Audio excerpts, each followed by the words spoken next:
Yes, आज के जो सेशन है वो हम प्रीवियसली हम व्हाट एक्चुअली इज प्रोज।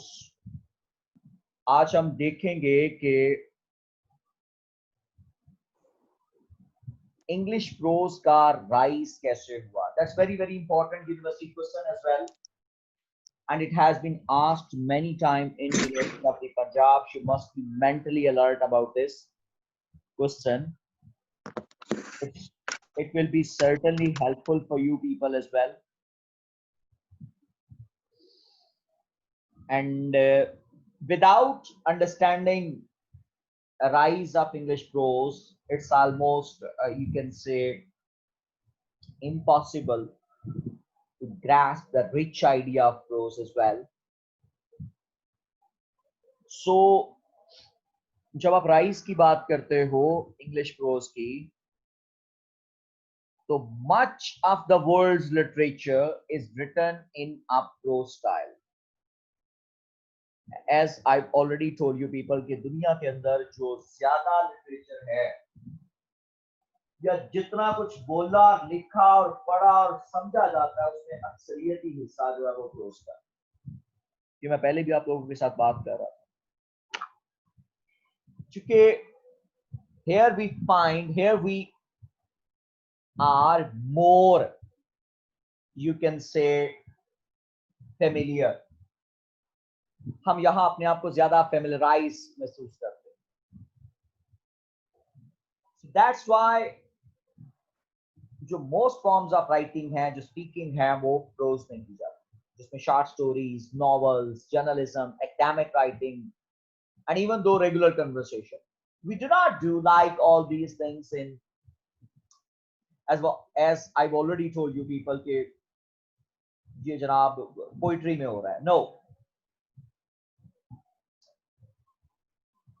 लेकिन ये ऐसा नहीं था। Ancient Greek dramas, religious texts, and old epic poetry were all usually written in verse. ये तमाम चीजें जो थी वो वर्स में लिखी जाती थी, या ये जितना कुछ था ये पास्ट में we do now कि ये सब कुछ जो है वो अक्सरियती हिस्सा वर्स में लिखा गया, कि वर्सेस के अंदर मतलब जो है वो काम किया गया।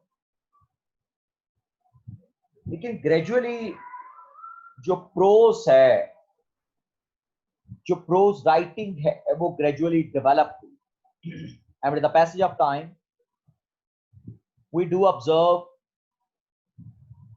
कि ये हम लोग देखते हैं कि ये एक्सपैंड करती है। वर्स को जो पोइट्री है is much more highly stylized than prose. Spontaneity उसमें होती है, and it's easy for people to grasp it. In literature, prose became popular as a way to express more realistic dialogues and present narration in a more straightforward style. कि जब straightforward style में जब आपने उसमें romance नहीं add करना, जब आप जो है वो क्लियरली दो टोक बात करना चाहते हैं, तो then you do now कि प्रोज जो है वो ऑब्जर्व मतलब हम देखते हैं कि ये प्रॉस्पर होता है और पूरी दुनिया जो है वो प्रोज के अंदर काम करना शुरू करती है, या प्रोज हमारे सामने आना शुरू हो जाता है। जी reader please. The 15th century is comparatively barren and non-productive in the field of century है वो कंपैरेटिवली बैरन नजर आती है and non productive in the field of English literature. 15th century से during this the era of Chaucer. Chaucerian era is comparatively barren, non-productive नजर आता है, and during this time little poetry of quality was written. मतलब जो quality of poetry थी वो बहुत कम जो है वो उस दौर में। The English and Scottish were very poor imitators of Chaucer, के जो इंग्लिश और स्कॉटिश पोइट थे, जो स्कॉटलैंड के पोइट थे, ये इमिटेटर्स थे। very poor imitators of Chaucer, both in the command of subject and matter and versification. यानी कि उनके पास उस तरह से सब्जेक्ट मैटर और फिर वर्सिफिकेशन के अंदर उस तरह की कमांड मौजूद नहीं थी जिस तरह से आप अंदाजा कर सकते हैं कि चौसर के पास थी 14th सेंचुरी में. That's why he is entitled as, Chaucer के हवाले से हम लोग ये कहते हैं कि he is entitled as you can say father of English poetry. But the prose literature of this age recorded considerable progress. 14th यानी कि जो 15th century है मानना चाहता हूँ कि 1400 से onward, और इसी वजह से हम लोग ये कहते हैं कि चौसर जो था वो लिंक था मिडल एजेस और रिनेसेंस पीरियड के अंदर. यहां अगर चौसेरियन एरा की बात करें, जिस दौरान चौसर पोइट्री लिख रहा था, उस दौरान प्रोज मौजूद था. Recorded considerable progress. Unlike the poetry of this age, prose suffered from no retrogression. के उस तरह की retrogressions का सामना नहीं करना पड़ा जो है वो जिस तरह से पोइट्री को करना पड़ा. So there was a perceptible increase in skill due to increased practice. तो हमें ये नजर आता है कि स्किल भी डेवलप होती है और लोग ज्यादा, चूंकि पोइट्री लिखना कंपैरेटिवली एक मुश्किल काम है, एक मुश्किल टास्क है, so as compare to in prose writing. So हमें इस स्किल में ज्यादा लोग जो है वो प्रैक्टिस करते हुए चौसेरियन एरा में हमें दिखाई देते हैं.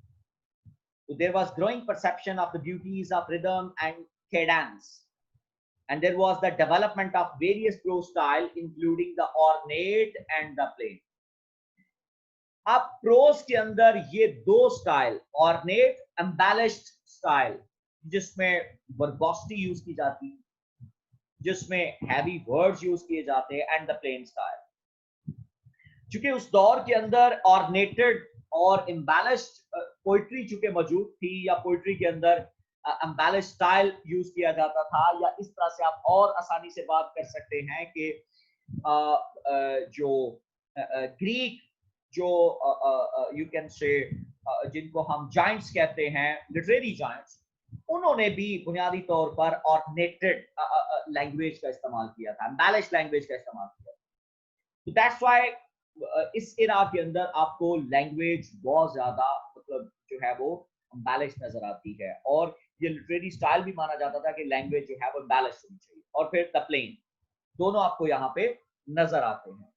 बहरहाल यहाँ पर ये बात बड़ी वाजिया है कि the English prose certainly moved forward during the 15th century to a richness that was unknown to the preceding age. और 15वीं सदी से ऑन बोर्ड जो प्रोज है जो है वो इसने रिचनेस वो पकड़ी, ऐसा शानदार इसने मूव किया कि इससे पहले ये कभी भी उस तरह से मौजूद नहीं था. जी. In the 15th century, prose made some remarkable progress because the Englishman shaped the rough entertainment, but still English prose of 15th century amount for the little originality and artistic values. The slow progress of prose on बात हमें वाजिया नजर आती है कि during the 15th century prose made some remarkable progress. वजह क्या थी कि जो इंग्लिश जो लिटरेरी उस दौर के लोग थे, shape the rough material of their native language, कि उस वक्त इनकी लैंग्वेज जो थी वो रफ थी. It was not a proper language 15th century के अंदर. तो material of their native tongue to form a literature for providing instruction and entertainment. But still English prose of the 15th century amounts for little originality and artistic value. कि उसके अंदर originality नहीं थी, क्योंकि ये ज्यादातर या तो लेटन लिटरेचर को कॉपी करके मतलब बनाया गया, या फिर हम लोग ये ऑब्जर्व करते हैं कि लेटर लिटरेचर को कॉपी करके ये हमारे सामने नजर आता है बनाया गया, या फिर उस दौर के अंदर आप दूसरे नंबर पर अंदाजा लगा सकते हैं कि ग्रीक लिटरेचर को मतलब वहां से आइडियल्स को लेकर इसको जो है वो कॉपी किया गया। लेटन कंस्ट्रक्शन से जो है वो बहुत ज्यादा असरसू नजर आता है। ये बात बहरहाल वाजिया है कि उसमें ओरिजिनलिटी कम थी और आर्टिस्टिक वैल्यू ना होने के बराबर थी। There was no originality at all and artistic value. The slow progress of prose on national line was due to the influence that Leighton exercised on the minds of the prose writers of this age. कि जो Leighton जो you can say exercise जो Leighton language थी इसका बहुत ज्यादा influence था, बहुत ज्यादा इन्फ्लुएंस था। और प्रोज राइटर जो इस एज के थे ये बुनियादी तौर पर मतलब उस तरह से यू कैन से उतने ज्यादा ताकतवर हमें नजर नहीं आए, उतने ज्यादा मतलब जो है वो इन्फ्लुएंशियल नजर नहीं आए, क्योंकि ये ज्यादातर जो कॉपी करते थे आइडियाज वो लेटन आइडियल्स में से ये उठा के ले आते। लेटन यू कैन से जो डिफरेंट राइटर्स की राइटिंग थी, इस वजह से इसमें ओरिजिनलिटी जो है वो हमें कम नजर आती है और उस तरह से आर्टिस्टिक वैल्यू जो है वो कम नजर आती है। जी They are also contented to be translator of French work of repute. they were Prose in the captivated by century was developed they were much on also trial. contented to translate of French works of repute। उसी as के अंदर even though आपने सरे and white का नाम सुना होगा, ये लोग फ्रेंच वर्क्स को जो है जो French work reputed French work था ये उसको ट्रांसलेट किया करते थे। तो ये भी एक बात हमें वाजिया नजर आती है कि किस अंदाज के साथ मतलब जो है ये दूसरों के काम को ट्रांसलेट करते हुए दिखाई देते हैं। उस दौर के अंदर इटालियन काम जो है वो इंग्लिश लैंग्वेज के अंदर ट्रांसलेट हुआ और ट्रांसलेशन की वजह ये थी कि ये खुद से नए और इनोवेटिव आइडियाज जो थे वो नहीं मतलब जो है वो डेवलप कर पाए।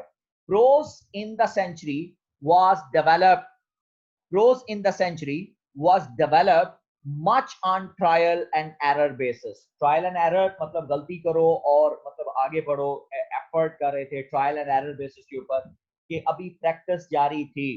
तो 14th एंड 15th सेंचुरी हमें ये नजर आती है, खासतौर पर जो 15th सेंचुरी है कि वहां पर प्रोज हमें उस तरह से प्रॉमिसिंग नजर नहीं आता, उस तरह से हमारे पास कोई अच्छे और जो यूनिक राइटर्स हैं वो इस इरा के अंदर हमें नहीं दिखाई देते जो ओरिजिनल वर्क जो हैं वो हमारे साथ शेयर कर सकें। जो कुछ भी था या तो वो कॉपीड फॉर्म में था या वो आइडियाज वो थे जो कि बुनियादी तौर पर दूसरों से मुस्तार लिए गए, दूसरों से कलेक्ट किए गए। ये वो तमाम आइडियाज थे जो यहाँ पर हमें दिखाई देते हैं।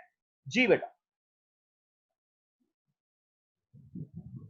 The promising prose written of the century sought to impart directness. To impart directness, vigor and simplicity।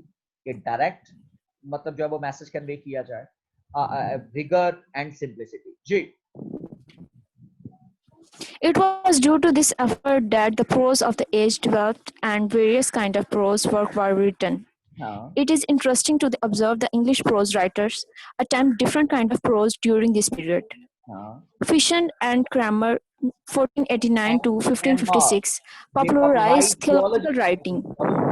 based on the Bible, मजहब के ऊपर जो लिख रहे थे। And historical prose was presented in the Chronicle of England by Capgrave। कैपग्रेव ने जो 1393 में पैदा हुआ और 1464 तक रहा, इसने क्रॉनिकल ऑफ इंग्लैंड जो है वो निकाला। मतलब ये इसके अंदर उसने हिस्ट्री जो है वो बताई कि इंग्लैंड क्या था, पास्ट में हम क्या थे। Who wrote in a business-like fashion।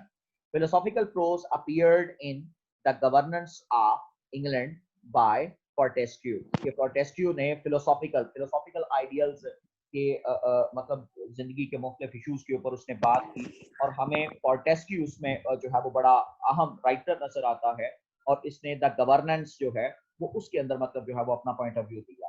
फिर उसके बाद एलियट जो है पॉपुलराइज एजुकेशनल प्रोज, एजुकेशन के हवाले से जो है वो बात हुई and prepare the way for medical prose in the castle of health. तो उस दौर के अंदर आप देखें ना कि डिफरेंट ब्रांचेस ऑफ प्रोज जो हैं वो आपको नजर आती हैं जो है वो 15th सेंचुरी, जब चौसेरियन एरा में चौसर इंग्लिश पोइट्री लिख रहा था, तो उस दौर के अंदर इस तरह के लोग जो थे वो वहां पर प्रोज राइटिंग भी कर रहे थे।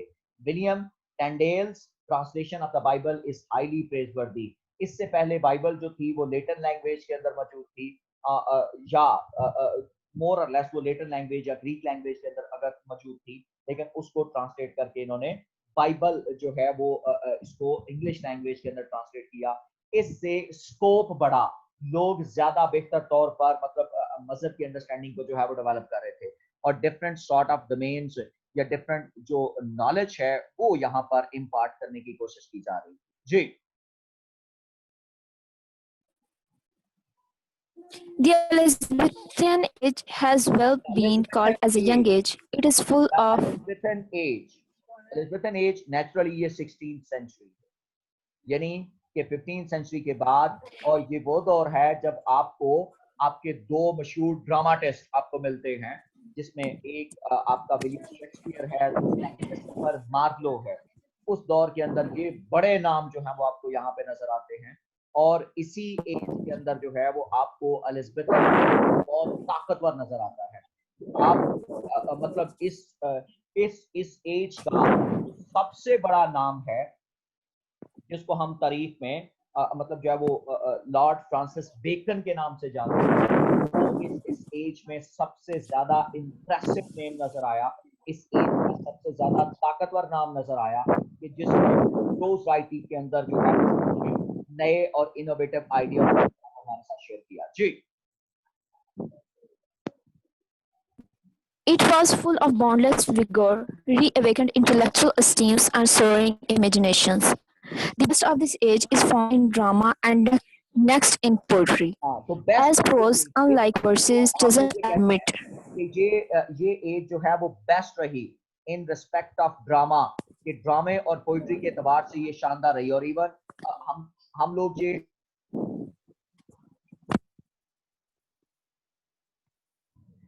ओके जी, सो एलिजाबेथन एज को हम लोग पोइट्री और ड्रामा के एतबार से बहुत रिच एज मानते हैं। As prose, unlike verse, does not admit any substantial restriction. Hence, Elizabethan prose developed substantiality. कि उसमें मटेरियल मौजूद था, कि you can say as prose, unlike verse, does not admit any substantial restriction. को मतलब जो है वो कोई रिस्ट्रिक्शन नहीं कि आप किसी भी टॉपिक पे लिख सकते हैं, तो उसमें मतलब आपको नए और इनोवेटिव आइडियाज आए। For the first time prose had risen to a position of first rate importance. तो इस एरा में आपको प्रोज जो है वो फर्स्ट रेट इंपॉर्टेंस में डेवलप होता हुआ दिखाई देता है। जी the dead weight of Latin tradition was passing away and English prose was acquiring traditional and universal application. Latin tradition को फॉलो करना, लेटन फ्रेजेस को फॉलो करना, वो अब गुजर रहा था, वो इट वाज पासिंग अवे, वो अब लोग रद्द कर रहे थे, and English pros was acquiring a tradition and a universal application, and they were you can say invigorating, they were rejuvenating, they were you can say restructuring new ideals, और वो अपनी बात अब कह रहे थे। तो यहाँ पर आर्टिस्ट्री भी नजर आ रही थी और ओरिजिनलिटी भी नजर आ रही थी। जी During the 15th century, Latin dominated as the medium of expression, while English came into its लेटन जो own था वो in डोमिनेटेड 16th था, century. while English came to its own in the 16th century। तो Elizabethan era में English language जो है वो हमें यहाँ पे नजर आती है कि it is you can say gripping its roots, ये अपनी जड़ें पकड़ रही थी, ये अपने आप को ग्रिप कर रही थी। And with the arrival of mass printing, उस दौर में 16th सेंचुरी के अंदर अब बड़े पैमाने के ऊपर प्रिंटिंग का काम शुरू हो जाता है, प्रिंटिंग प्रेस आ जाते हैं। English pros became the popular medium for works aiming both at amusement and instruction. तो इसका फिर दोनों काम थे कि ये लोगों को एंटरटेन भी कर रहा था और इंस्ट्रक्शन भी, मतलब जो था वो इंस्ट्रक्ट भी कर रहा था। यहाँ एक बात जो है वो मौजूद है कि इस इरा के अंदर जो है वो जो हमें नजर आता है कि कुछ हद तक रोमांटिक प्रोज का भी 16th सेंचुरी में आगाज हो जाता है, कि जब मतलब जो है वो इमेजिनेटिव जो चीजें थी, जो for the purpose of you can से लोगों को एंटरटेन करने के लिए वो भी मौजूद। The books which date from this period covered many departments of learning. The early Elizabethan use of prose was rich, gaudy, and overflowing. तो ये जो prose था उस दौर के अंदर, it was very rich. It was very, you can say, ये अपनी तरफ इंस्पायरिंग था। और ये एक बात यहाँ पे मतलब जो है वो हमें डायरेक्ट बात कर रहे हैं, स्ट्रेट फॉरवर्ड बात हो रही है and overflowing. It's far from commonly accepted principle of simplicity as it was colorful, blazing, rhythmic, indirect, and polished. So this was the chief characteristics of the prose of 16th century. ये हमें नजर आता है कि 16th century का pros जो है वो फिर इस तरह से हम उसको देखते हैं कि उसमें वो रिदम एक नजर आता है, ब्लेजिंग, कलरफुल, यानी कि लोगों को अपनी तरफ जो अट्रैक्ट करने का तरीका था वो इस प्रोज के अंदर जो है वो हमें बहुत शानदार नजर आता है। और इसी वजह से हम जब भी बात करेंगे इस इरा को हम दो मतलब जो है वो फेजेस के अंदर तकसीम कर देते हैं। जी, The 16th century prose can be categorized into two periods: prose writing before 1579, prose during the later half of 16th century. और दूसरा प्रोज जो है Du- वो the latter half of the 16th century, जो 15 यू कैन से 60 के बाद लिखा गया। तो ये दो पीरियड्स हमें नजर आते हैं कि हम 15th सेंचुरी को दो पार्ट में हम लोग तकसीम कर देते हैं। जी, During the early years 16th century, prose was cultivated by Eliot, Cavendish, Shiki, Wilson, and Wilson Eckham. और एक्सटर्न, ये जो है वो हमें लोग नजर आते हैं। और English prose up to 1579 does not show any marked progress, and after this date it registered a rapid growth। के 1579 के बाद इसमें rapid growth नजर आती है, improvement। The later 16th century prose took its various forms such as prose romances, and I've already told you people what romance is, that is based on you can say, which is not based on reality, rather it is always based on some sort of imagination। so pamphlets के ऊपर था, translations के मतलब French translation, Latin translation, Greek translations के ऊपर ये मबनी था। pamphlets you know very well कि 1 leaf 2 leaf 3 leaves के pamphlets जो थे वो मौजूद थे। फिर critical prose था कि खास तौर पर जो डिफरेंट राइटर्स थे उनके ऊपर क्रिटिसाइज किया गया। सरमन्स मतलब जो रिलीजियस सरमन्स थे उनके ऊपर। ड्रामेटिक प्रोज मौजूद था कि जिसको स्टेज के ऊपर ड्रामेटाइज किया जाता था।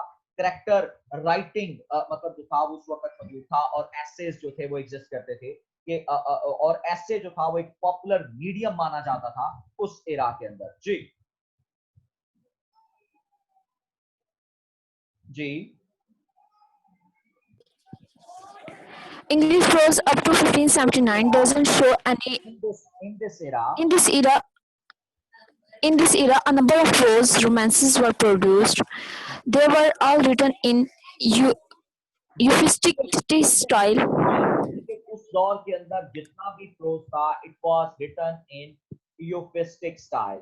ये एक मतलब जो है वो बहुत बड़ी मतलब जो वो करेक्टरिस्टिक्स नजर आती है कि किस तरह से जो है वो उस दौर का प्रोज जो है वो यूफिस्ट मतलब जो है वो उसमें यूफिस्टिक स्टाइल में नजर आता है कि जो बहुत ज्यादा रिफाइनमेंट और एलिगेंस ऑफ लैंग्वेज के साथ जो था वो मौजूद था। Approach style cultivated bye John lily, और यही चीज जो है वो यूफिस्टिसिज्म जो है वो हमें जॉन लिली के प्रोज में नजर आएगी। जॉन लिली जो है उसका पहला prose work Euphues the anatomy of wit 1579 में पब्लिश हुआ, made him a foremost figure of his day। He repeated the success in Euphues and his England। Euphuism is the first consciously fabricated prose style in English। और यूफिज्म मैंने आपको बता दिया, जो यूफिज्म का style है जिसमें आपने हैवी वर्बोसिटी इस्तेमाल करनी है, एक्सेसिव रिफाइनमेंट है, एलिगेंस ऑफ लैंग्वेज है, और जो यूफिज्म है, ये यूफिस्टिक स्टाइल जो है ये एलिजाबेथन प्रोज के अंदर नजर आता है। आप अगर बेकन को बिल्कुल टू करते हैं, एंड नेचुरली आने वाले दिनों में इंशाल्लाह जब बेकन के ऊपर बात होगी मेरी आपके साथ, तो उसमें भी आपको नजर आएगा कि बेकन के जो वर्ड्स हैं, बेकन का जो स्टाइल है वो बहुत ज्यादा मतलब जो है वो यूफिस्टिक मॉडल को जो है वो फॉलो करता है, जिसमें वर्बोसिटी होगी, एलिगेंस होगी, जिसमें एम्बेलिशमेंट्स जो है वो बहुत ज्यादा एग्जिस्ट करती हुई दिखाई देंगी। जी Although the period, there was a flood of short tracts on religion, politics, and literature. In हाँ, its buoyancy and vigor, its quaint mixture of tolerance and petulance, Elizabethan pamphleteering is refreshingly boyish and alive.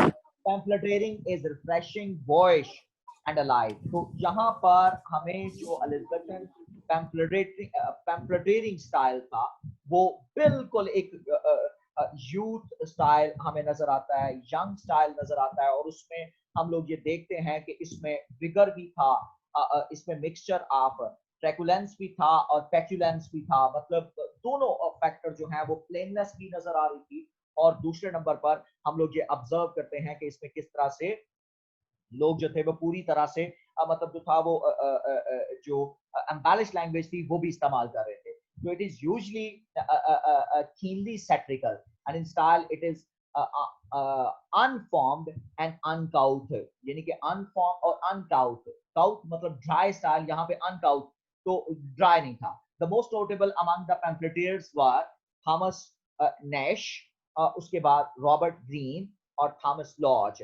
ये जो पैम्फलेटर्स थे ये cultivated journalistic style, कि जिससे अखबारात सामने आते हैं, जर्नलिस्टिक स्टाइल नजर आता है, characterised by vigour, force and raciness, कि जिसमें आपको मतलब अपनी बात को कन्वे करने के लिए जो है वो नुक्ता नजर बहुत ज्यादा वाजिया हो, क्लियर हो, और आपको ये चीजें जो है वो इस स्टाइल के अंदर बड़ी वाजिया नजर आती हैं। ये जो एलिमेंट है कि ये स्ट्रॉन्ग यू कैन से इसमें बाइट मौजूद थी, पूरी तरह से लैंग्वेज जो थी वो पूरी तरह से पिंच करती थी। जी